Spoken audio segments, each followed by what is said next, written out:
Hello, everybody. This is your sunshine, Ray Johnson, and our wonderful star, Lauren Green. Hi, how is everyone? I hope it's good, and, since this is kind of a one-way communication here with you guys, I'll assume it's yes. Yep, we hope that's a resounding yes. And hey, look on the bright side, we're almost halfway through the week. I can't believe it's Wednesday. Remember? Because the last episode we talked about things when we were kids. Kind of reminds me of how on Wednesdays there'd be the whole hump day thing because of the Geico commercial. Yes, oh my gosh, my seventh grade civics teacher used to say that every single Wednesday. It was so funny. It actually got banned in our school because people kept saying it too much, and then I heard that happened at other places. Yeah, it happened everywhere. And when I was in elementary school, Wednesdays were always early release days. So we got out of school like an hour early, which we loved. Oh, that is nice. It probably made it more annoying for our school because it was just a regular old day otherwise. Oh, yeah, because if your parents had to come pick you up, they'd probably think, oh, what are we going to do with these kids for the rest of the day? Well, if anything, the teachers, because we talk about that all the time and, do it in the same voice as that CGI camel and everything. But yeah, I'm sure there are moments where my mom thought that for sure. I'm a little weirdo. Oh, girl, same. I'm sure my parents felt the same, especially with three of us. Oh, yeah. I was the only one for reference, so that's how I know. And a few years from now, it might be us having to deal with the same thing. You never know. And I wouldn't have it any other way, honestly. If my future kids end up being little weirdos, I'm all for that. Me too. I say embrace your authenticity and be yourselves. Amen, sister. Yes. So, speaking of kids and parenting and stuff like that, for future life, what do you think we should talk about in this episode? Well, perfect question, because I know that in our last episode, we touched on extracurricular activities that we did when we were kids and whether we would introduce our kids to them. And at the end, we kind of transitioned into motherhood and parenting and child rearing. So I thought that for this episode, it would be great to talk about the whole dynamic of the working moms versus stay-at-home moms and the controversy, especially since social media has evolved. And that's been a really hot topic for the past couple decades, honestly. And I'd love to see what different people might think and the pros and cons of each, and even our own opinions on that and what we would prefer. Ooh, I love this. Yes. It's a spicy one. Yep, a bit of a sensitive one too, but hey, we can handle sensitivity. For sure.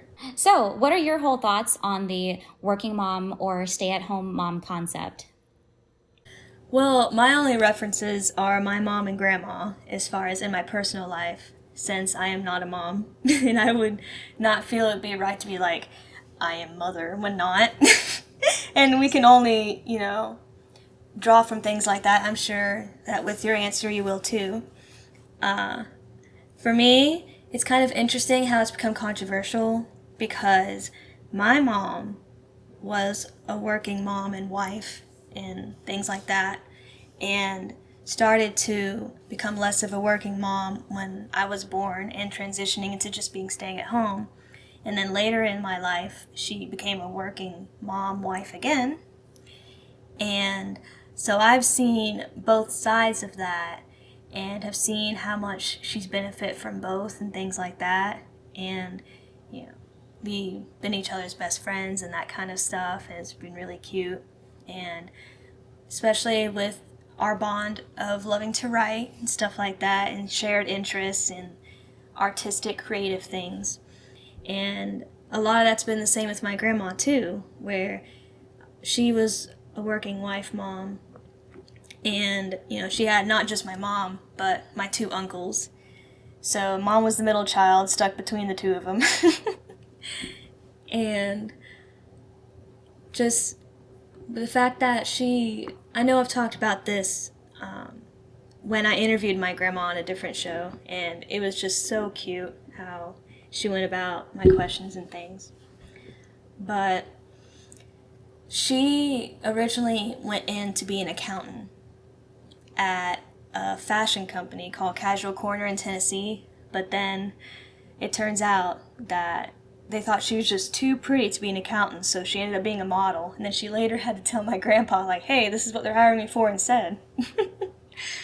So I've gained insight with both, and I admire both, honestly. And with social media, like with what you've brought up, with how it applies to us as modern women and what we desire of our futures, I kind of like my mom's approach with working and then me being born and coming back.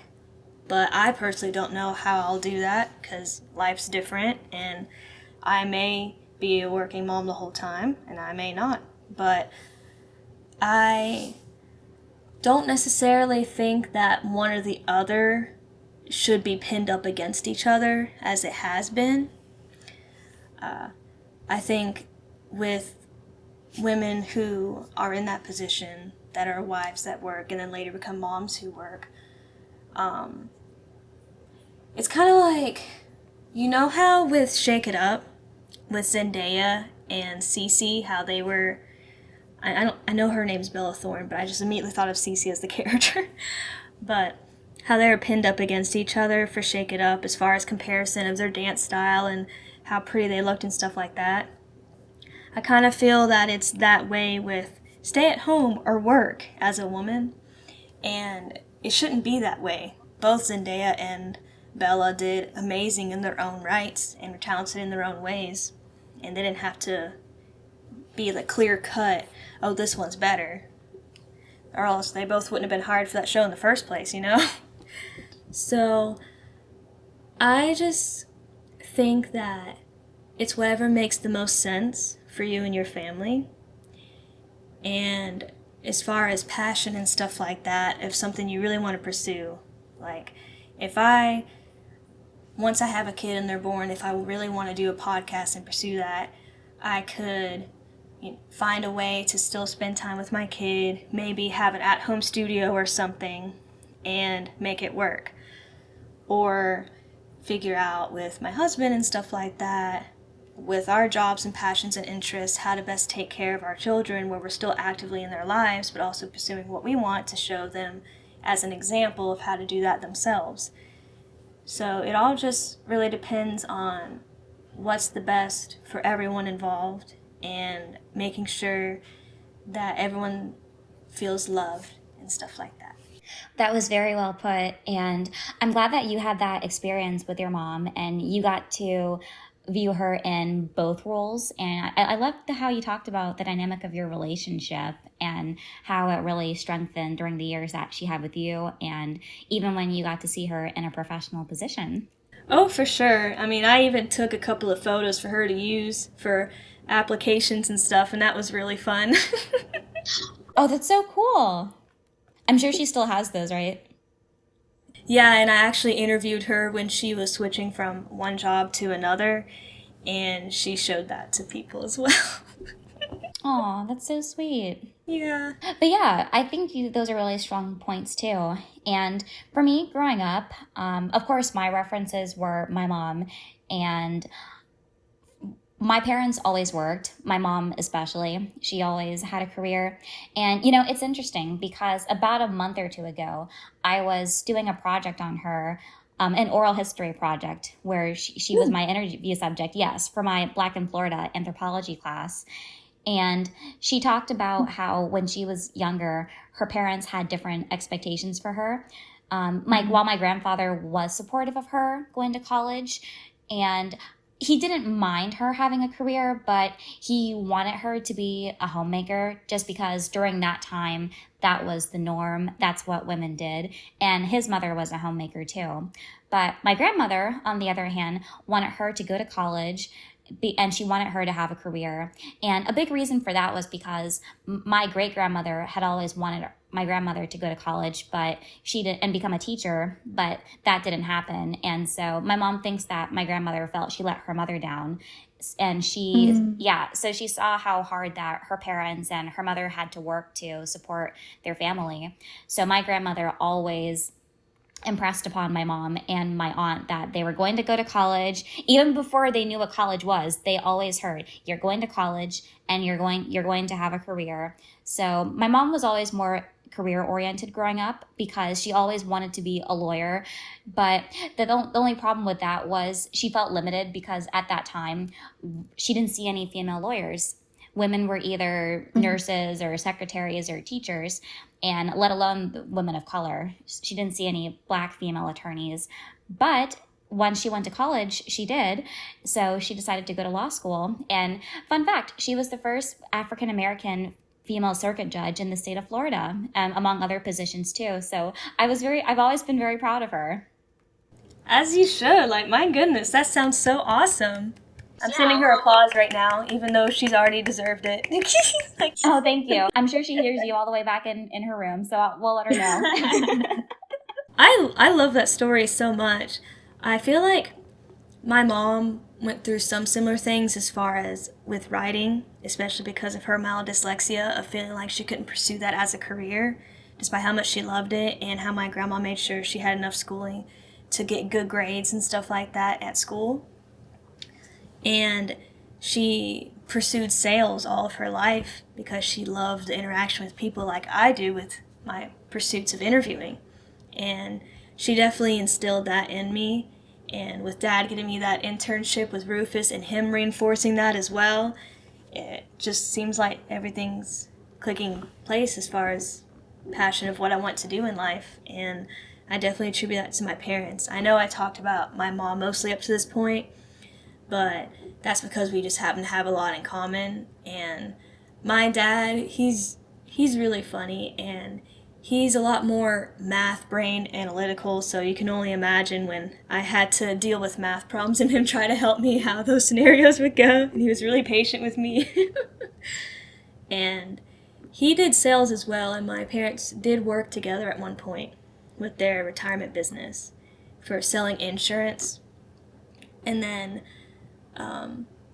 Dad started to work with cars, and Mom started too, and then she switched to flooring, and they both had different sales journeys. And I feel like I learned so much just from them even talking about their work when they'd get home, about how a deal went down and stuff like that. It was really entertaining and fun for me, especially with the storytelling of it all from both of them.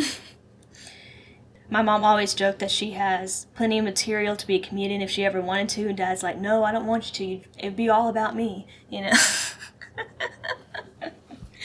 And I love that about them a lot, for sure, and a lot of those qualities have definitely been instilled in me, and I'm very grateful for that.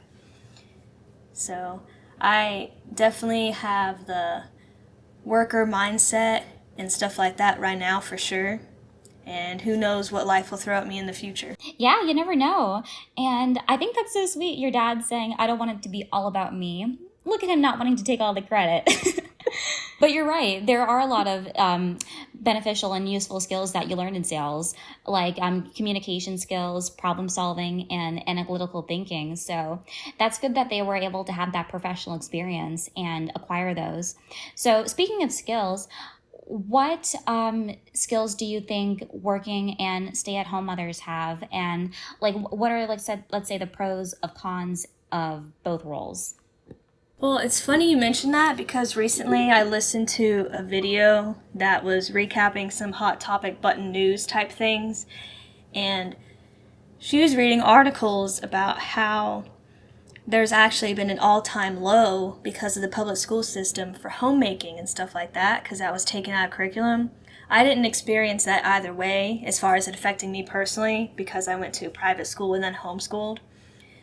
But I can imagine for those at public school how much that would impact their life, of not even knowing how to do laundry or stuff like that, because there is the assumption that when you drop your kids off to school that the teachers teach you everything, and you don't have to quite as much as the parent because you're tired from work and stuff like that.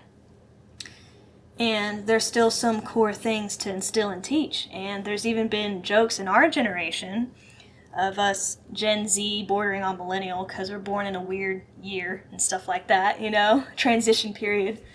I call myself an in-betweener. But yeah, with how things like economics and accounting, with learning how to keep track of money, is not really taught much. Basics obviously are needed, but I feel that with that situation, it can be tough as a kid with assuming you're going to learn everything you need to know for college because that's what you're told, but in some respects it hadn't been the case.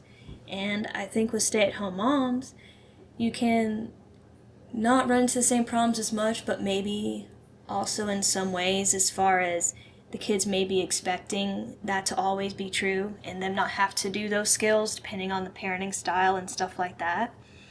Because the mom's already done it all, she's cleaned all the dishes, she's folded the clothes, and that potentially can be a problem. So I think no matter what, those types of life skills should be taught to kids.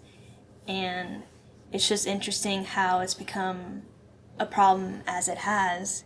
And unfortunately, it makes sense because I feel like we've even seen people in college ourselves that were like, they don't know how to separate whites and reds, and okay. Oh, yeah. Yep. I knew that firsthand from someone who shall not be named, but yes. But actually, it was more than one person. So I agree with what you're saying. And you do have to understand how to survive on your own because you're not going to have your parents around forever. And one day you are going to venture out into the real world. So you need to learn how to take care of yourself.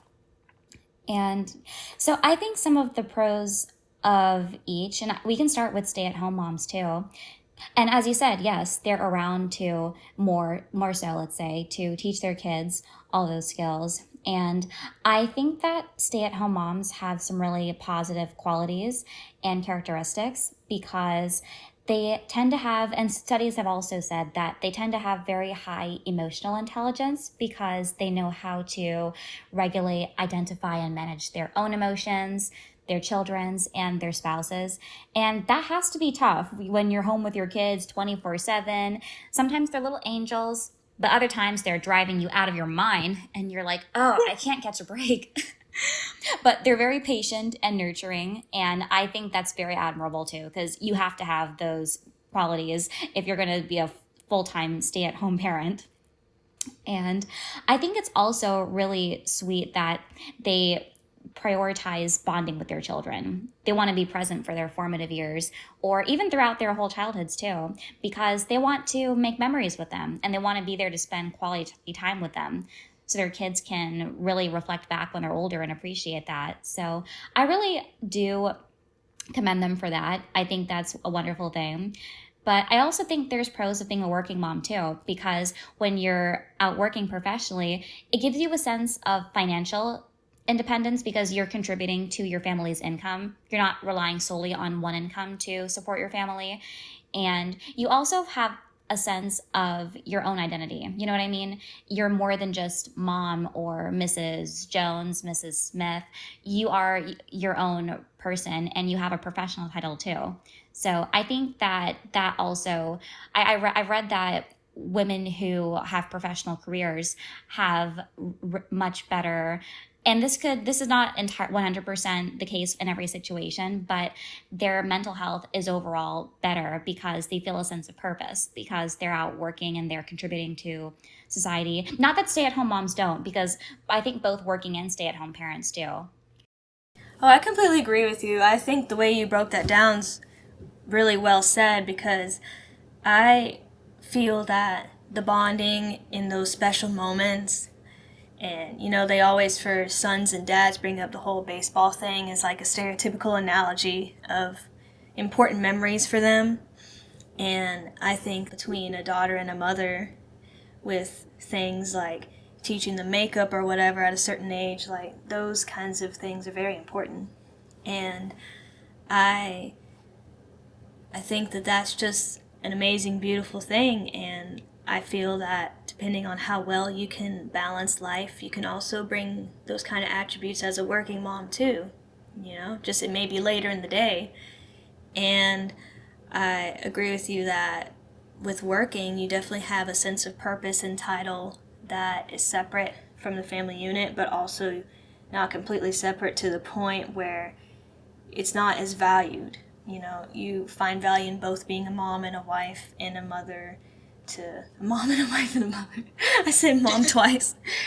But I think that in an ideal world, both would be balanced really well. And it's hard in this day to sometimes imagine with how divisive it is on the internet and with commenting on other people's lives that post about themselves on either side of that, if you will. To be like, oh, I'm a traditional wife, I stay at home and I do this and I cook these recipes. And then someone saying, hey, this is what I do for a living and I sell clothes.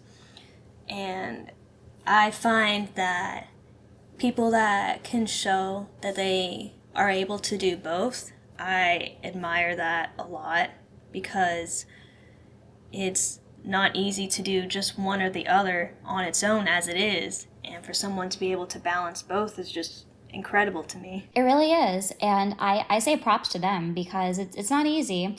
And especially now, I think that families are faced with that tough decision of whether one parent should work or one parent should stay home. Because interestingly enough, there are actually reverse roles where the wife will go to work and the husband will stay home with the kids, and or vice versa too. But there has been an increase in stay-at-home dads over the years. But sometimes it's hard though, because prices are so high, and sometimes it's in their best interest to have one parent stay home because childcare is so expensive.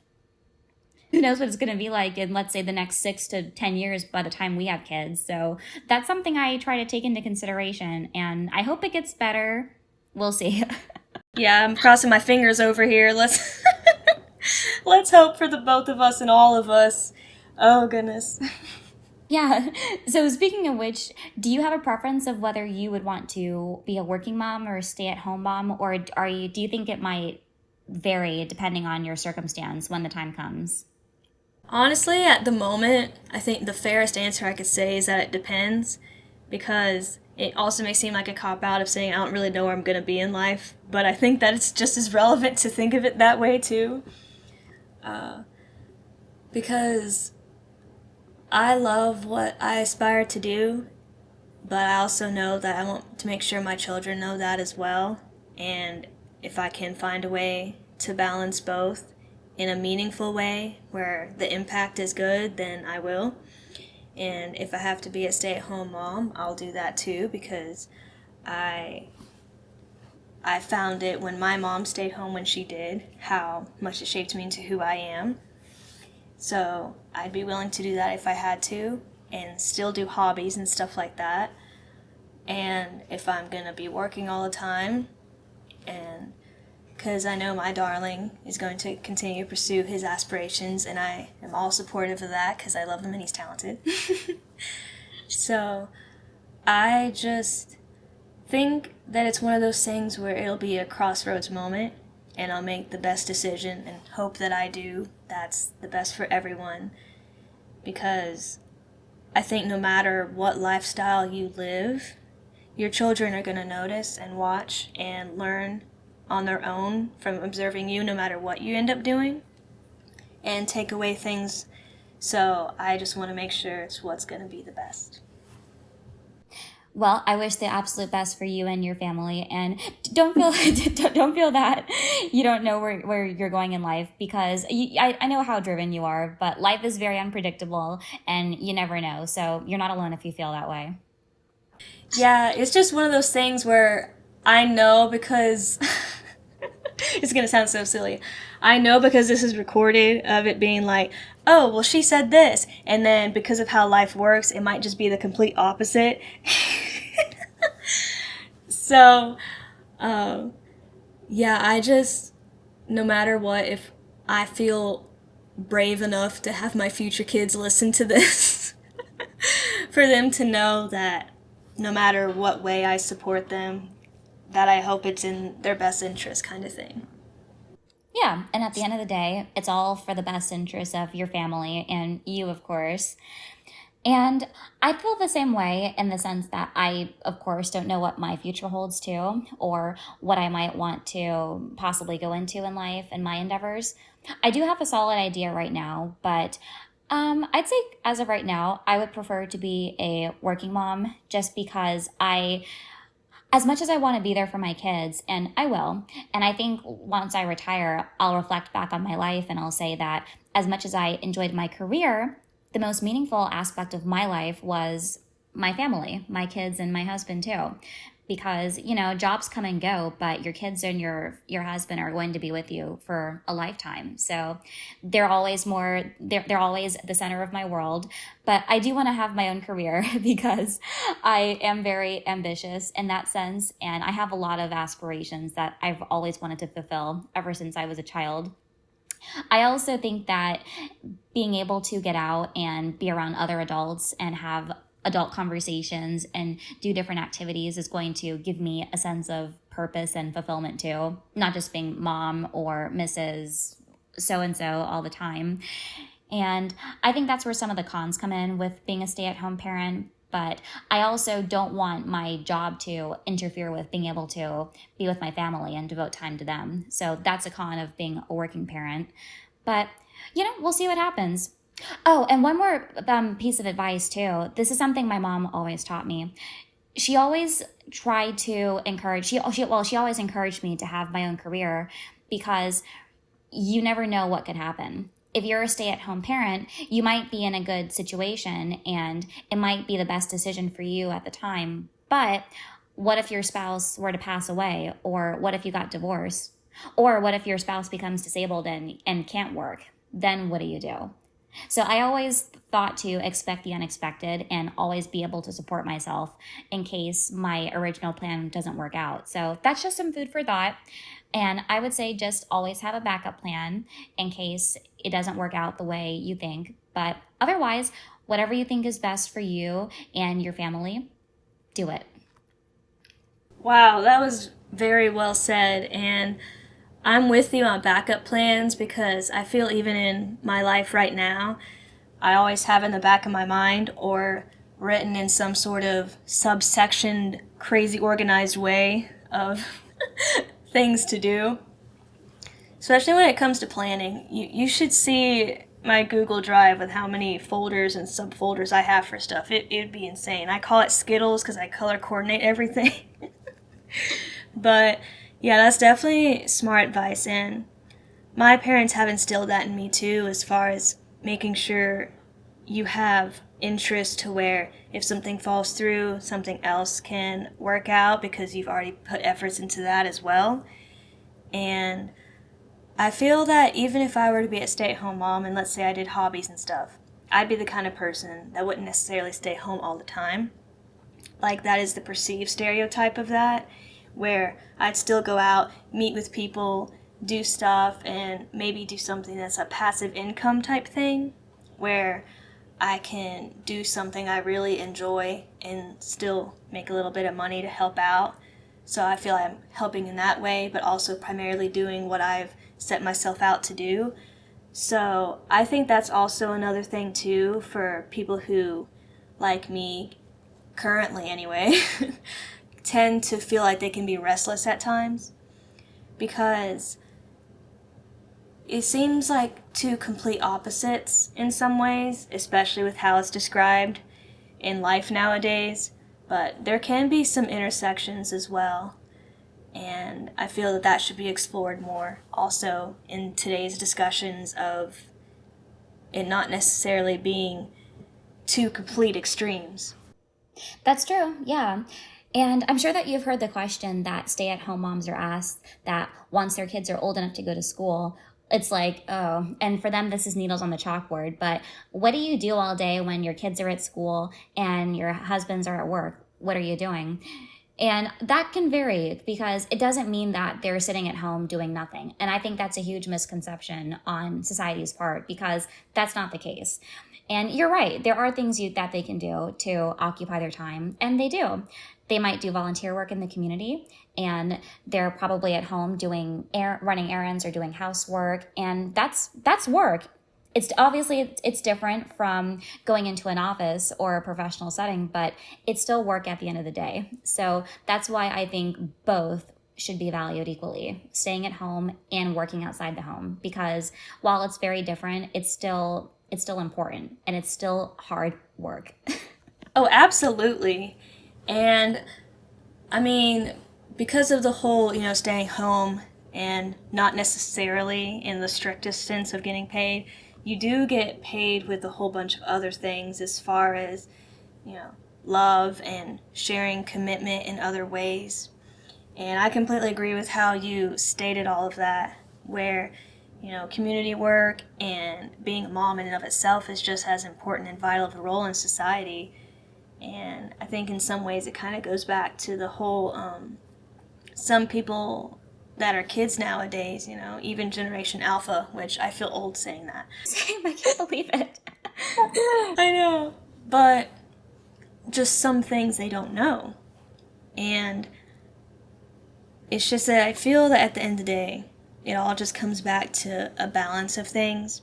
Because traditionally we are supposed to be stay at home and help the home and children and be there for our husbands. But I also feel with this modern age, there's ways you can still do that, even if you're working all the time, to find ways to still instill good values that you want to have passed down. I agree. There's a way you can strike a balance between the two, and you should. So if you're working outside the home, this is just my opinion, but I think that working parents tend to have more on their plate, and that's only because they're balancing a career outside the home and their family life too. So they're doing double the work. But that doesn't mean that they're not there for their kids or their spouses, because I think they are for the most part. I think they are. So if you can do that, and if you're happy and your family's happy, then you've succeeded. I mean, at the end of the day, no matter which position, so to speak, you decide to have, there's always a choice of how you spend your time. Yeah, if you're a working home mom and some of it, a working mom, I combine the terms, goodness gracious. If you're a working mom and you're at a physical office, I mean, there can be work at home, so that's what I was thinking, because the COVID times sparking that to be more popular. If you physically go to an office and have a job, no matter what it may be, what genre of life you choose as a job, and come back home, you can still choose to spend time with your kids and stuff, and that kind of thing. And if you're a stay-at-home, running all these errands, keeping the house, and doing all that kind of stuff, spending time with friends here and there if you're able to, whatnot, you always choose how you spend time with your kids as well. So I think that you actively do what you want to spend your time with, and that's what it really boils down to, no matter what you choose in life, is that you do have the choice. And kids observe things a lot more than you think sometimes as a parent or older adult and figure and stuff like that. And I've known that from teaching kids of various ages, from as little as 8 to closer to my age, and middle school, high school, whatever, which is what we talked about in the last episode as well, is we learn from kids too. And yeah, they can be a lot more observant than we give credit for sometimes. So I think that is something to keep in the back of your mind as well, of how you handle the balance. They will also see that too.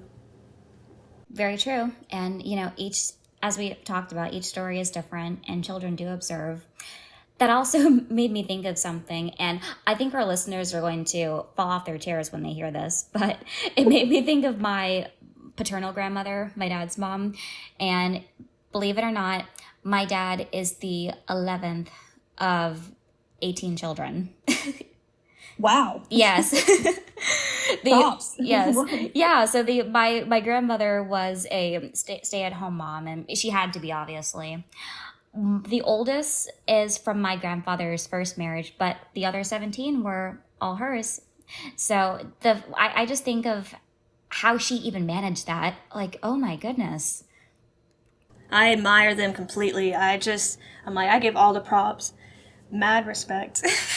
Thank you. Yeah, mad respect to her too. I just don't know how she did that. And my dad still wonders the same thing too. I mean, 17 kids, especially during that time period too. I think I would have lost my mind. So, I think it goes back to what we said earlier, that it takes a lot of patience and resilience too to do that. And I just think God bless her.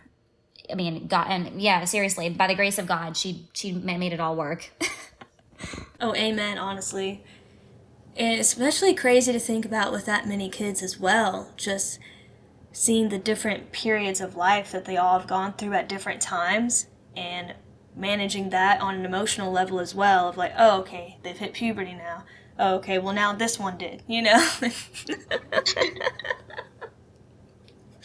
Yep, it's like, we have a teenager now.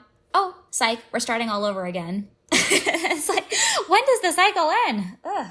I loved all your questions. It made me so happy to talk about this because I was kind of curious about, you know, incorporating all of what we've learned from our families into this modern world and what we hope for our future. So it's definitely going to be fun to look back on as well.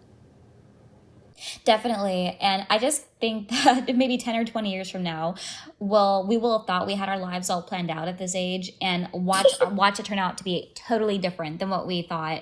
And we're just listening to this in 10 or 20 years and we're like, wow, we were right about some things, but look where we are now.